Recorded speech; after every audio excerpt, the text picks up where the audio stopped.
Today we're talking about rental markets in general and a little bit more specifically about the 2019 Cairns rental market and what to expect moving into 2020.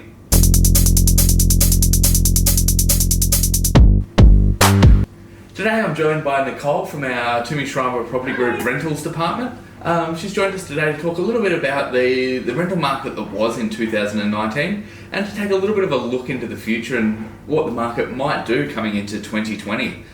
To start off the conversation, Nick, what is the main driver of a rental market? What makes prices go up and what makes prices go down? I think to just make it simple, supply and demand. Yeah. So I guess that's the supply as in the supply of new properties coming to market? Yes. Yeah, and the demand that we're having from tenants is in a growing population. So I guess is there new construction coming to market? Do we have an abundance of investors coming to market? First, the demand side, is the population growing? Is there people wanting rental properties? Yeah, and are we talking more specifically now about the Cairns market? Yeah, certainly. Yeah, so I think in the Cairns market, we've got a real lack of supply here. Building approvals are down, so affordable housing for tenants is few and far between now. Shaun, I gave you a call this morning and I had a look at 3 suburbs and there were 2 houses available on the market this morning.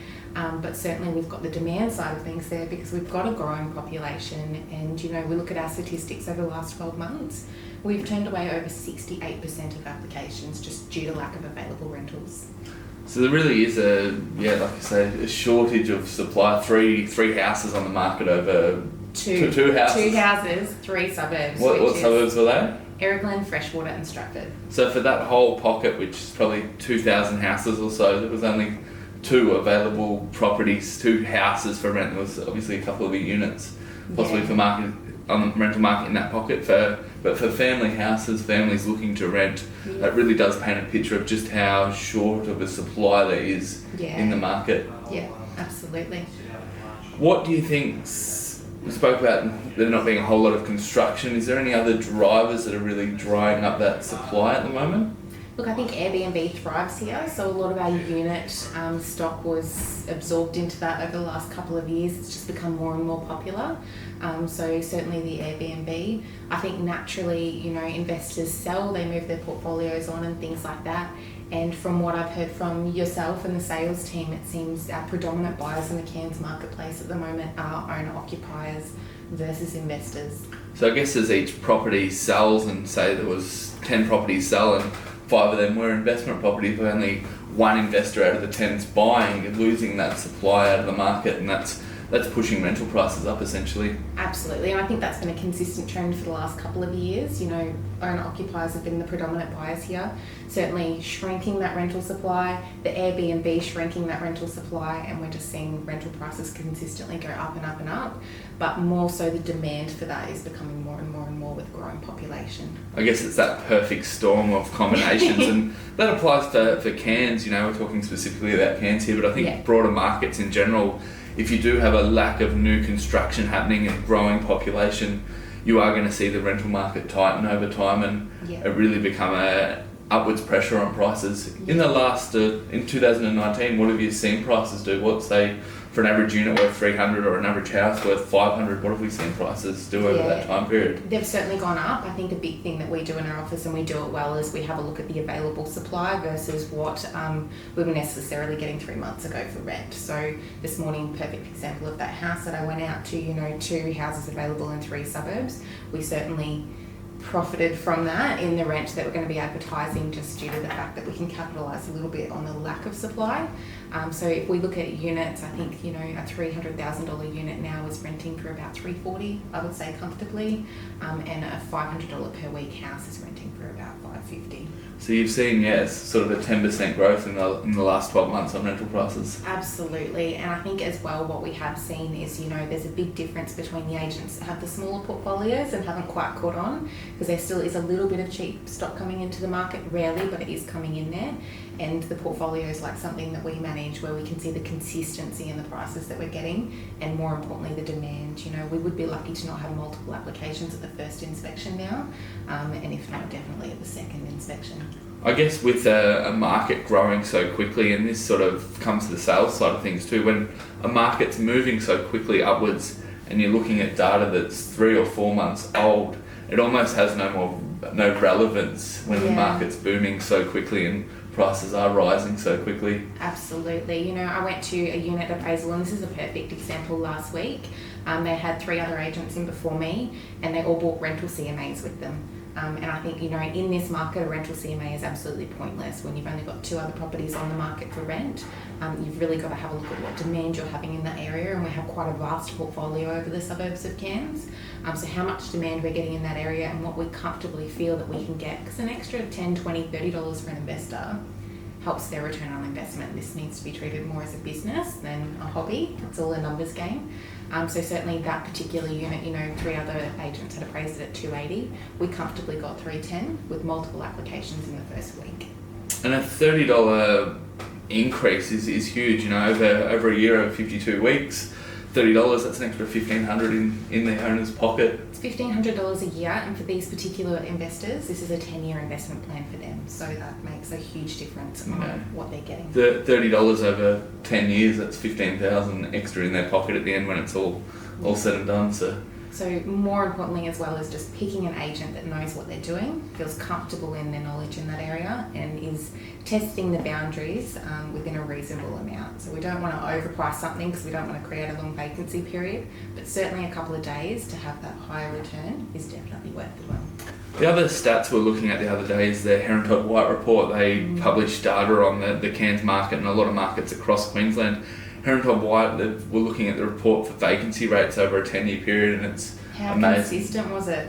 It's just amazing how much it has really tightened up in the last couple of years. And vacancy rates of 1.2 to 1.7%. I loved that report because it was so consistent. Over the last 10 years, the Cairns market has consistently gotten tighter and tighter and tighter.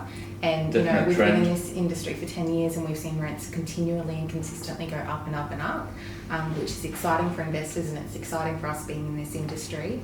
But I think as well, when we look at a vacancy rate, it's really hard to gauge. We're currently advertising just over 20 properties for rent, and more than half of those have applications on them, and most of those have to have approved applications, but we do not take them offline until a lease is signed, bond and rent is paid. So is what is being advertised at the moment a true representation? Probably not. So 1.2 to 1.7% vacancy rate, it's probably more realistically half of that. I guess a good question to ask, and probably a question that's on a lot of investors' minds, is if I was to buy an investment property in Cairns, what sort of vacancy periods could I expect each year? Would it be vacant 4 weeks a year, 2 weeks a year? Yeah. What are we looking at? In this market, 1 to 2 weeks at a maximum. So properties really are, and that's the turnover. That's from one tenant vacating to another moving in. Yeah, and I think it comes back to, a year's statistics. It's over 68% of applications we've turned away in the last 12 months. So that just shows how much demand there is for the Cairns market, and how little supply is. So if you're looking for an investment property, a good place to start is realestate.com to see how many properties are actually available in that suburb, and giving either myself or Shaun a call to see what sort of demand there is for properties in that suburb. I guess the other side of that is with rental prices going up so quickly, are tenants shopping around and breaking their leases or leaving at the end of their lease to try and find a better deal? No, and you would think that would be the case, but I think tenants are quite educated on the market. They've got friends and family that rent as well, and when they're hearing the stories of people going to an inspection with 20 groups there in the first day of being advertised, and people have applications in hand, it creates a bit of a nervous energy about moving from your current property. And then I guess doing the research on where property prices have gone from a year ago to now, people are really wanting to lock in their leases. Or that's what we're finding in our office, to have that security. I guess when you've got that guaranteed security of another 12 months, even if it is at a $10 or a $15 or a $20 increase, they're happy just to sign that lease and keep that property for that period, rather than having to go out and fight with all the other tenants to try and roll the dice, so to speak. And I think a good property manager will educate their tenants on where the rental market's gone, so we're really good at negotiating those increases. $5 to $10 a year is $5 to $10 a week is $500 a year. So. Yeah, no, it adds up for an investor, and it's just for the tenants that it is capitalising on the market, but the market is the market, and at the end of the day, the owners, the investors don't control the market. We're just fortunate at the moment that the market is heading in the investors' favour versus the tenants. And in relation to where the market's heading as well, you know, the higher rents do attract a better quality tenant, for lack of a better description, so it's making our jobs a little bit easier. Our landlords can be nice and picky with who they want as their tenant in the property, and certainly there's some good buying opportunity out there at the moment.